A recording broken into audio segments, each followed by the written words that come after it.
Well, I've been always coming in here and telling you that the shift has gone ahead to change. Last season, when you had to talk about the most important players at Arsenal, you wouldn't miss out on Bukayo Saka, you wouldn't miss out on William Saliba. Thomas Partey was not really that integral because we really had a lot of injuries. Odegaard was in the mix, Jesus was in the mix, Zinchenko was in the mix, and even Aaron Ramsdale, because he went ahead to keep 15 clean sheets and it was really very vital into the season that these two teams went ahead to have. But this season, a lot has gone ahead to change at Arsenal, and I'm going to let you know that it's now all about Saliba, right? Odegaard, Declan Rice, Trossard has been very integral in the side of Arsenal, and then Saka in there for you, Kai Havertz in the mix. Now, I came out and told you that looks like there are certain players that have gone to surpass Saka as far as their performances are really concerned at Arsenal and how integral they've been this season. If you are to be asked the most consistent players at the club of Arsenal this season, you'll talk about Odegaard, Declan Rice, William Saliba, Gabriel Magalhaes. Consistency has just gone ahead to pick up with Kai Havertz, but I think was performing well. Trossard has been very consistent in the team.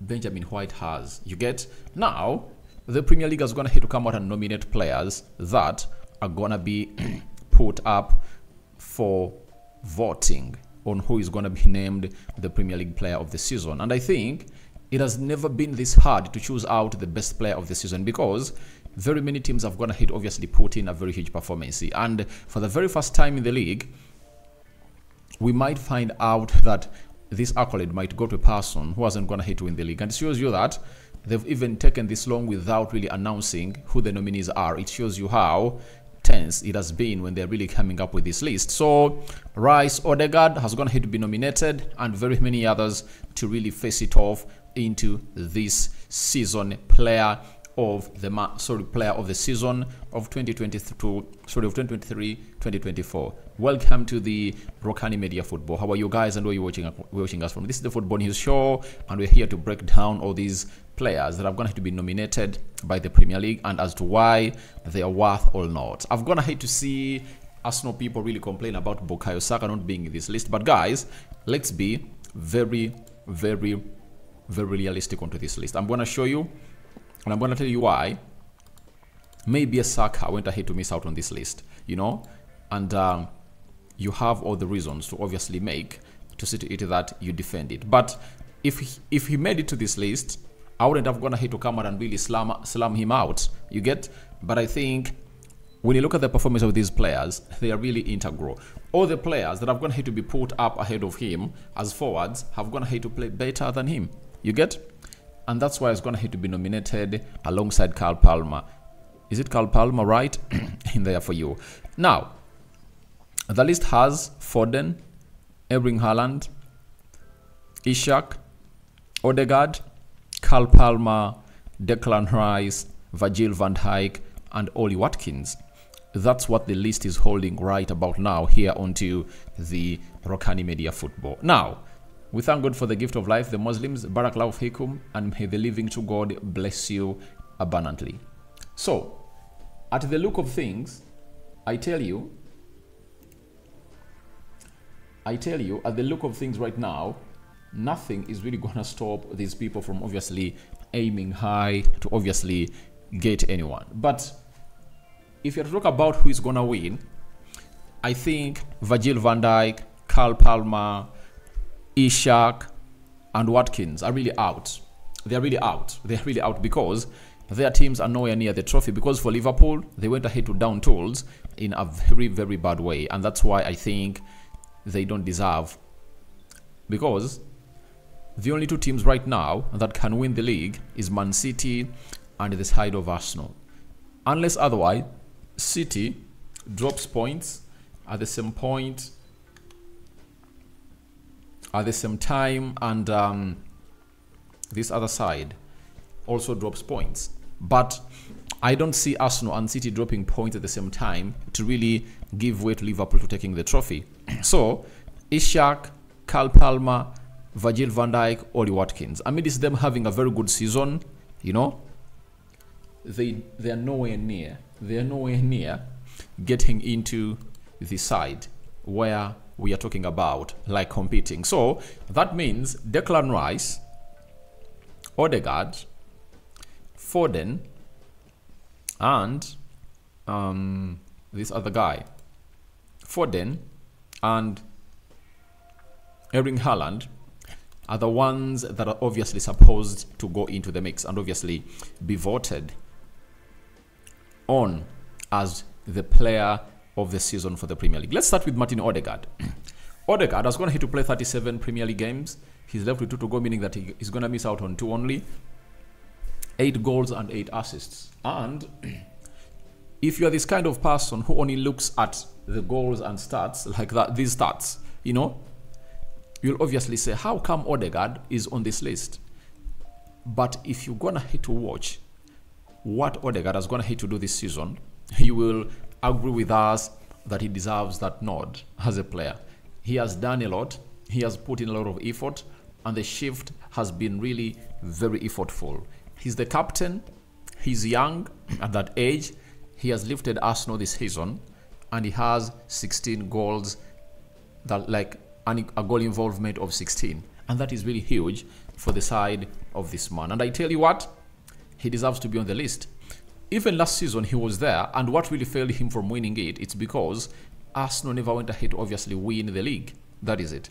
But if Arsenal went ahead to win the league, he would have gone ahead to be named the player of the season because he deserved it. He deserved it, and he had scored 15 non-penalty goals last season, and he put in, were they, how many assists?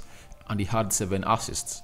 This time round, because Arsenal started on the low, Odegaard never really hit the ground running, and he's not scoring very many goals, but his impact on the field of play is really huge. For those secondary passes, name it. As for a central attacking midfielder, Odegaard ticks all the boxes, right? Then you go to him and his talent. I've come out here on several occasions and said Odegaard is the best number 10 in the world. Forget Kevin De Bruyne, forget Musiala, forget Maddison, forget Bruno Fernandes. This guy is the real egg, I tell you. He's the real business. He's the real business into this. He's the best number 10 in the world when you see him really do his things. And what Arteta has to do is to see to it that next season he sees this man create lots of things. And I know what went ahead obviously delay his performances this season is because he needed some time to really build up chemistry with new players. Remember, he was playing that midfield with 2 central midfielders. Last season, he had Jorginho, he had Partey, and Granit Xhaka, right? Last season, that is the midfield he played with. This season, he has found himself playing under people that he's not really well conversant with. That is Odegaard.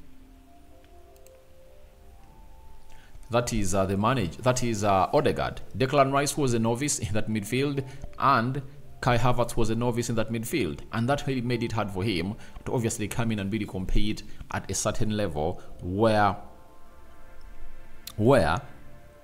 he's not supposed to be at. But I tell you, next season, if he's to play with anyone new in that midfield, is going to be one. We know that the constants are Declan Rice and Martin Odegaard, meaning that he's going to start the season on a high.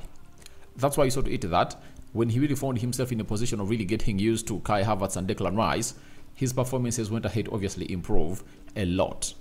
So that is Odegaard for you. We go to Declan Rice. Declan Rice has found himself in a position of really playing how many games? He has played 36 games, meaning that has played all Arsenal games, 7 goals and 8 assists. For a CDM, though sometimes he played as a number 8, but he has gone ahead to score most of his goals, I think, as a CDM. It is really good. £105 million. He comes in through at Arsenal, started off on a low, but gradually he went ahead, obviously hit the ground running. And trust me right now, if you are to tell me who is that CDM I put into my team in the Premier League, I tell you Declan Rice. He has gone ahead to prove all the haters wrong, And the absentia of Thomas Partey has also gone ahead to give him a lot of control of that midfield, because he looked like he was the man responsible for all what went ahead to happen into the engine room of Arsenal this season. He has been really great, and if at all Arsenal go ahead to win the league, they'll have obviously not to forget this man. Why? Because there are certain games where Arsenal are going to drop points, and Declan Rice came up and really raised up to the occasion and said, all right, I'm here for your saving. Against Man United, he scores the winner. After that, against Chelsea, he scores that one goal that that charges Arsenal to get for a second one to go in for a draw. Against Luton Town, he scores that header. Declan Rice has been really, really a revelation on the side of Arsenal. So for me, if he's named the best player in the league, I won't really doubt, because he deserves it. But for Odegaard and Rice, it really depends on what we call the title. Where is it going? And I tell you, they are gonna name the winner of this, I think, after this weekend with 1 game to go. But they're always gonna hit to name these players like 3 games to go, because they know who is gonna be leading the table. That is it. So that is it coming in through from Declan Rice, but I'm gonna hit to obviously love what he has gonna hit to do this season. Let's go to Man City's 2 others that are really I'm gonna hit to make the race. And I think for the very first time, Kevin De Bruyne is gonna hit to miss out on it. Erling Halaand, 28 games, 25 goals and 5 assists, 30 goal involvements in 28 games. Obviously, you cannot miss out on a person who is leading the tally of top scorers in the league, right? But I don't think that even if Man City win the trophy, Odegaard is going to be named the player of the season. I think if Man City wins the league, the person who is going to be named the player of the season is going to be Phil Foden. Why? 32 games, 16 goals and 8 assists. That is Phil Foden for you. And apart from that, there are lots of things Foden has gone ahead to do. And people will say, why is Saka not there? He has 16 goals and 9 assists. I tell you, sometimes when a player who is more talented than the other performs better, all the stats are the same levels, that player with the talent will obviously edge because of how he orchestrates his things. The flair of Foden is totally different from the flair of Bukayo Saka. Saka is a very good player, but I think Foden is a special player. And if Man City wins the league, it's gonna be Foden named as the player of the season, right? And if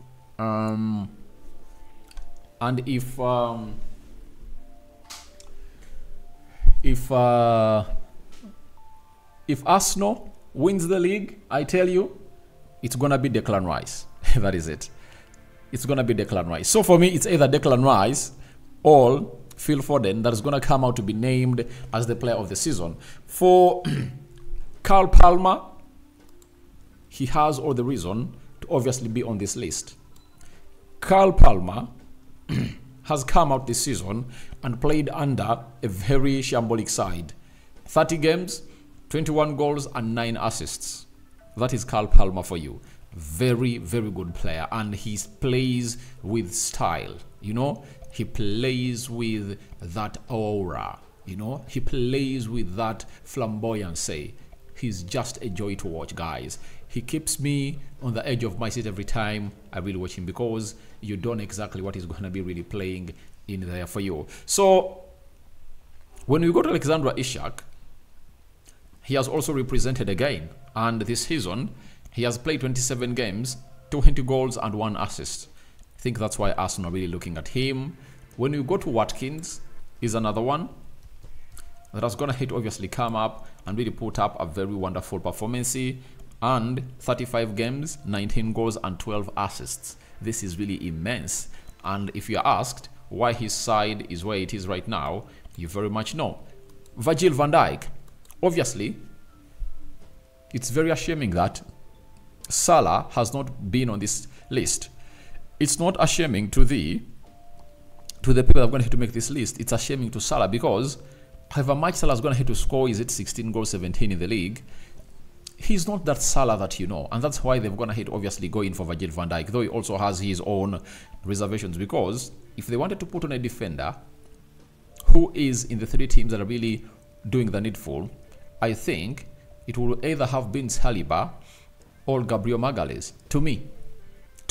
But they went ahead and really chose for this guy. So guys, go into the comment section, tell me who do you think is supposed to win this player of the season. Is it Rice, Odegaard, Foden, or Haaland? Because the other 4, I don't see them winning it. Second video of the day, more is yet to come. Rokani David is my name. I sign out for now. See you later, my lovely mates. Bye bye.